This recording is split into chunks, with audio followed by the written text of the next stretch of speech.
লাভজনক হওয়ায় গত কয়েক বছর ধরে ঝালকাঠিতে তরমুজের বাণিজ্যিক আবাদ বেড়েছে। তবে এবছর মৌসুমের শুরুতে ঝড় বৃষ্টি সহ বিরূপ আবহাওয়ার প্রভাব এবং সাম্প্রতিক জ্বালানির সংকটে সেচ নিয়ে দুশ্চিন্তায় পড়েছেন চাষিরা।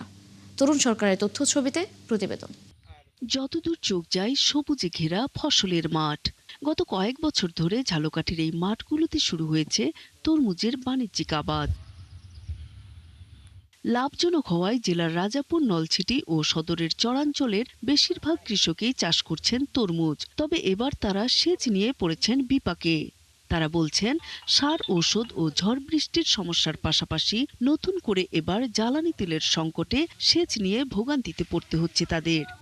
সময় মতো পানি দিতে পারতেছি না। পানি দিতে হলে তো তেলের প্রয়োজন, কিন্তু আমরা তেলটা ঠিক মতন পাইতেছি না।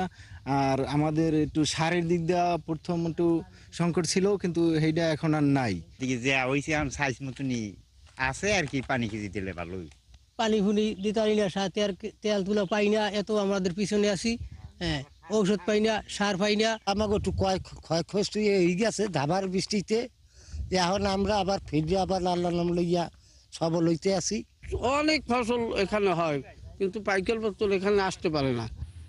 কৃষি বিভাগ বলছে, জেলায় আগের বছরের তুলনায় এবার 5 হেক্টর বেশি জমিতে তরমুজের আবাদ হয়েছে। কৃষকদের নিয়মিত কারিগরি পরামর্শ দেয়া হচ্ছে বলেও জানান কর্মকর্তারা। আমাদের কৃষকরা আসলে এটি চাষাবাদে আগ্রহ প্রকাশ করছে এই জন্য যে এখানে আসলে অল্প বিনিয়োগে বেশি পরিমাণ লাভ পেয়ে থাকে এবং একটা নির্দিষ্ট সময় তরমুজের বেশ ভালো মূল্য পায় কৃষকরা। আমরা কৃষি সম্প্রসারণ দপ্তরের পক্ষ থেকে তাদেরকে বিভিন্ন সময়ে তরমুজ চাষের জন্য যে কারিগরি পরামর্শ এগুলো দিয়ে যাচ্ছি এবং ভবিষ্যতে তরমুজের প্রসেসিং করে আমরা যেন আরো উন্নত মানের বিভিন্ন খাদ্য উপাদান তৈরি করতে পারি, সেজন্য আমরা তাদেরকে পরামর্শ দিয়ে যাচ্ছি। কৃষি বিভাগের তথ্য মতে চলতি মৌসুমে ঝালকাঠি জেলায় মোট 127 হেক্টর জমিতে তরমুজের আবাদ হয়েছে। নূর তাজমিন নীর, ৭১।